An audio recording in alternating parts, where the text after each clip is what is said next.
Kepala Badan Nasional Penanggulangan Terorisme Komjen Pol Boy Rafli Amar bersama Sekretaris Utama BNPT Majen TNI Dedi Sambowo meninjau kesiapan fungsi peralatan Pusat Pengendalian Krisis atau Pusdalsis BNPT di Gedung Biwara Sentul Bogor, Jawa Barat pada Senin 27 Desember 2021. Kegiatan yang turut dihadiri pejabat tinggi Madya serta pejabat tinggi Pratama ini merupakan keseriusan BNPT dalam penanggulangan terorisme dari hulu hingga hilir. Dalam tinjauannya, Kepala BNPT melihat bagaimana pengoperasian sejumlah aplikasi yang terhubung secara integrasi ke dalam Sistem Informasi Penanggulangan Terorisme atau SIPT. Aplikasi yang diuji coba meliputi Face Recognition, Middleware, Media Analitik, hingga Data Indeks Kerawanan Terorisme. Dengan adanya Pusdalsis, Kepala BNPT berharap seluruh data dapat dianalisis dengan baik agar menjadi informasi yang berguna dalam memonitoring kawasan mana saja yang rawan dan berpotensi memicu tindakan radikalisme terorisme di Indonesia, serta membantu perumusan kebijakan penanggulangan terorisme yang tepat sasaran. Pusdalsis merupakan bagian dari implementasi Undang-Undang Nomor 5 Tahun 2018 tentang pemberantasan tindak pidana terorisme, di mana Badan Nasional Penanggulangan Terorisme menjadi pusat analisis dan pengendalian krisis yang berfungsi sebagai fasilitas bagi Presiden untuk menetapkan kebijakan dan langkah penanganan krisis, termasuk pengerahan sumber daya dalam menangani terorisme.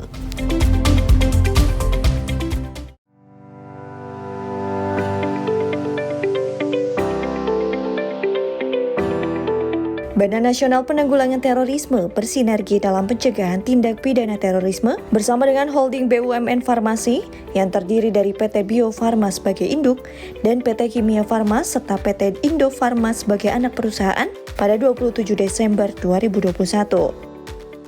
Kerjasama diwujudkan dalam penandatanganan perjanjian kerjasama di Kimia Farma Corporate University Jakarta Timur yang ditandatangani oleh Sekretaris Utama BNPT Majen TNI Dedi Sambowo, Disril Revolin Putra selaku SEVP Human Capital and Compliance PT Bio Farma, Darmasya Putra selaku Direktur Umum dan Human Capital PT Kimia Farma, serta Arif Pramuhanto selaku Direktur Utama PT Indo Farma. Adapun ruang lingkup kerjasama meliputi pertukaran data dan informasi, sosialisasi, penyelenggaraan pelatihan, penyelenggaraan program sosial dan lingkungan, serta program lainnya dalam rangka mencegah potensi radikalisme intoleran yang mengarah pada terorisme berkembang di holding BUMN Farmasi.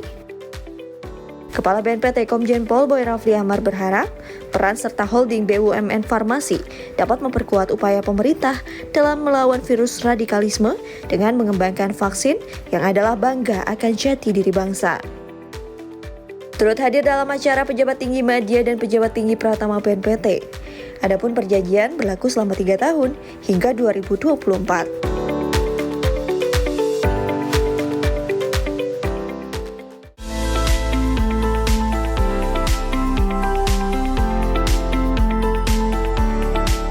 Dilangsungkan pada 22 dan 23 Desember lalu.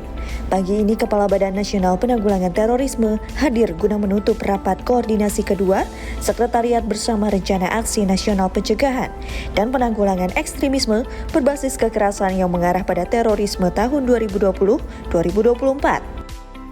Dalam sambutannya, ia sampaikan terbitnya peraturan Presiden ini merupakan adanya upaya dan bukti negara hadir dalam memberikan hak atas rasa aman bagi warga negara Indonesia dalam berkehidupan sehari-hari. Seperti diketahui, Rencana Aksi Nasional Pencegahan dan Penanggulangan Ekstremisme berbasis kekerasan yang mengarah pada terorisme secara resmi mulai dilaksanakan sejak diundangkan melalui Perpres Nomor 7 Tahun 2021. Dalam kegiatan ini, masing-masing dari ketua kelompok kerja berkesempatan memaparkan implementasi RAN-PE dari masing-masing pilar. Pilar pertama diketuai oleh Deputi Bidang Pencegahan, Perlindungan, dan Deradikalisasi BNPT, Majen TNI Nisan Setiadi. Kemudian pilar kedua membawahi bidang penegakan hukum, perlindungan saksi dan korban, dan penguatan legislasi nasional, diketuai oleh Deputi Bidang Penindakan dan Pembinaan Kemampuan BNPT, Irjen Pol Ibnu Suhaendra. Serta yang terakhir, pilar yang membawahi bidang kemitraan dan kerjasama internasional diketuai oleh Deputi Bidang Koordinasi Politik Luar Negeri Kemenkom Polhukam, Rina P. Sumarno. Dari 3 pilar tersebut ditargetkan melakukan sebanyak 130 aksi.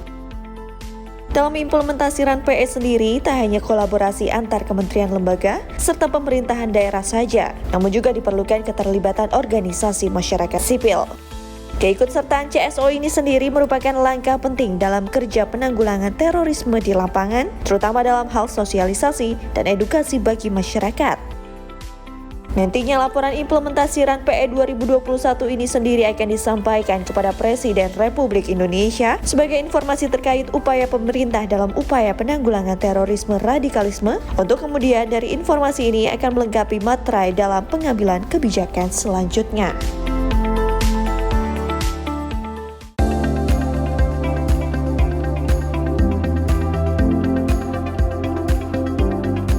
Menutup akhir tahun 2021, Badan Nasional Penanggulangan Terorisme melaporkan hasil capaian kinerja setiap unit kerja BNPT dalam konferensi pers pada 28 Desember di kantor BNPT Jakarta Pusat. Kepala BNPT, Komjen Pol Boy Rafli Amar paparkan program dan kegiatan kesiapsiagaan nasional, kontraradikalisasi serta deradikalisasi sepanjang tahun 2021 dari bidang pencegahan, penegakan hukum, dan kerjasama internasional. Di antaranya, BNPT bekerja sama dengan Dirjen Aptika Kementerian Komunikasi dan Informatika berhasil mengidentifikasi lebih dari 600 situs maupun akun berpotensi radikal yang dalam proses takedown. Dan dalam upaya memperkuat daya tangkal masyarakat terhadap propaganda terorisme tersebut, BNPT telah bekerja sama dengan berbagai stakeholders di tingkat bilateral, regional, dan multilateral. Terhitung BNPT telah melaksanakan kegiatan deradikalisasi pada 718 orang mantan narapidana terorisme dan 243 orang atau kelompok yang terpapar paham radikal. Adapun penyintas juga termasuk ke dalam fokus penanganan, di mana pemerintah telah membayarkan kompensasi kepada 215 korban tindak pidana terorisme dan juga secara aktif memimpin forum penanggulangan terorisme hingga mendapatkan apresiasi di dunia internasional.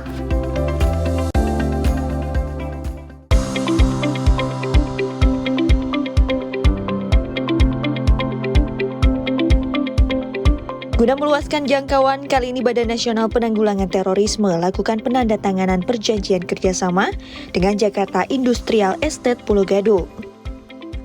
Dalam sambutannya, Direktur Utama JIP, Landi Rizaldi Mangaweang sampaikan bagaimana pentingnya mewujudkan Indonesia yang aman dari ancaman radikalisme terorisme, guna mengundang investor sebanyak-banyaknya yang nantinya akan bermanfaat bagi kesejahteraan masyarakat. Sementara, Kepala BNPT Komjen Pol Boy Rafli Amar tegaskan bahwa virus terorisme merupakan musuh bangsa yang membasminya harus bersama-sama, begitupun di lingkungan BUMN. Ruang lingkup kerjasama ini sendiri meliputi pertukaran data dan informasi, penyelenggaraan pelatihan, sosialisasi, penyusunan standarisasi perlindungan sarana dan prasarana, pemanfaatan lahan hijau, dan kegiatan lainnya yang menunjang upaya pencegahan tindak pidana terorisme.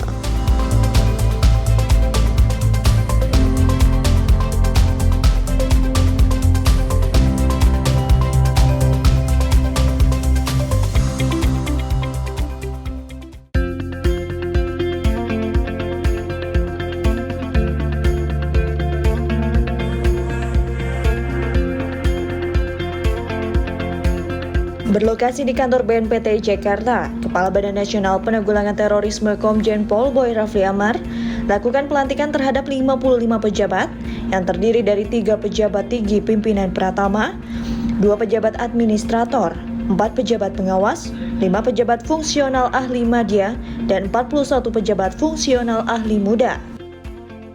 Pelantikan yang dipimpin langsung Kepala BNPT ini bertujuan untuk menjaga keberlangsungan organisasi, baik dari sudut pandang pembinaan karir pegawai maupun pemantapan dan peningkatan kapasitas kelembagaan. Dalam sambutannya, Kepala BNPT Komjen Pol Boy Rafli Amar sampaikan harapannya agar para pejabat yang baru dilantik dapat segera menyesuaikan diri dan menambah efektivitas dalam bekerja guna memberikan manfaat sebanyak-banyaknya bagi masyarakat. Hal ini sejalan dengan arahan Presiden Republik Indonesia tentang penyederhanaan birokrasi. BNPT telah melaksanakan penyederhanaan birokrasi dengan mengalihkan 49 jabatan administrasi ke jabatan fungsional, yaitu 6 jabatan administrator atau eselon 3 dialihkan ke jabatan fungsional ahli media dan 43 jabatan pengawas atau eselon 4 dialihkan ke jabatan fungsional ahli muda. Pengalihan jabatan ini berdampak pada perubahan organisasi dan tata kerja BNPT, yaitu dengan ditetapkannya Peraturan BNPT Nomor 7 Tahun 2021. Jabatan administrasi sendiri adalah kelompok jabatan yang berkaitan dengan pelayanan publik, sedangkan jabatan fungsional adalah kelompok jabatan yang berkaitan dengan pelayanan fungsional yang berdasarkan pada keahlian dan keterampilan tertentu.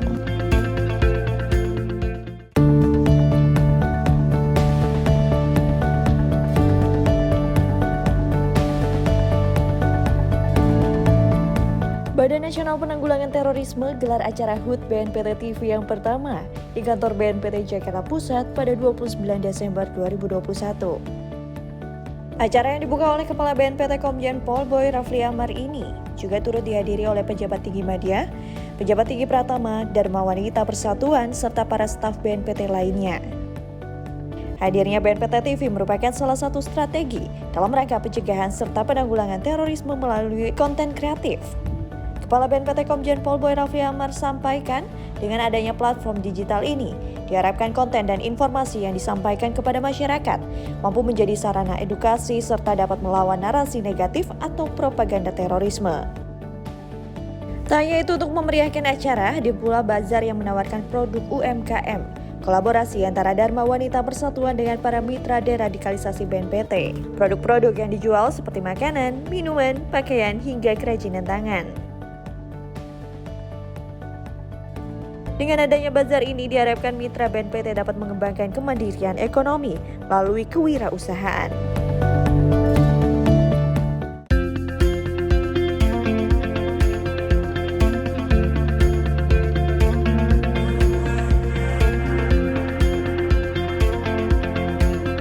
Bapak Dr. Habib Muhammad Lutfi bin Yahya atau yang akrab disapa dengan Habib Lutfi resmi disematkan sebagai Ketua Kelompok Ahli BNPT pada 30 Desember 2021. Kepala BNPT Komjen Pol Boy Rafli Amar meletakkan PIN dan ID card Ketua Kelompok Ahli secara langsung kepada Habib Lutfi di kantor BNPT Jakarta Pusat, sekaligus menyerahkan surat keputusan Kepala BNPT terkait pengangkatan kelompok ahli. Hadir dalam acara, Sekretaris Utama BNPT, Majen TNI Dedi Sambowo, Deputi Bidang Pencegahan, Perlindungan, dan Deradikalisasi, Majen TNI Nisan Setiadi, Deputi Bidang Penindakan dan Pembinaan Kemampuan, Irjen Pol Ibnu Suhaendra, Deputi Bidang Kerjasama Internasional, Andika Krisna Yudanto, beserta pejabat eselon 2 dan 3 BNPT. Adapun tokoh agama lainnya turut hadir dalam penyematan. Kepala BNPT berharap sinergi bersama Habib Lutfi dan para tokoh agama dapat memperkuat upaya pencegahan terorisme di Indonesia. Kelompok ahli berperan dalam melakukan kajian dan memberikan saran serta pertimbangan kepada Kepala BNPT dalam rangka menyusun kebijakan, strategi, dan program nasional di bidang penanggulangan terorisme. Dengan bergabungnya Habib Lutfi, kini BNPT memiliki 10 kelompok ahli yang membawahi bidang agama, sosiologi, psikologi, hukum, hubungan internasional, dan bidang terorisme.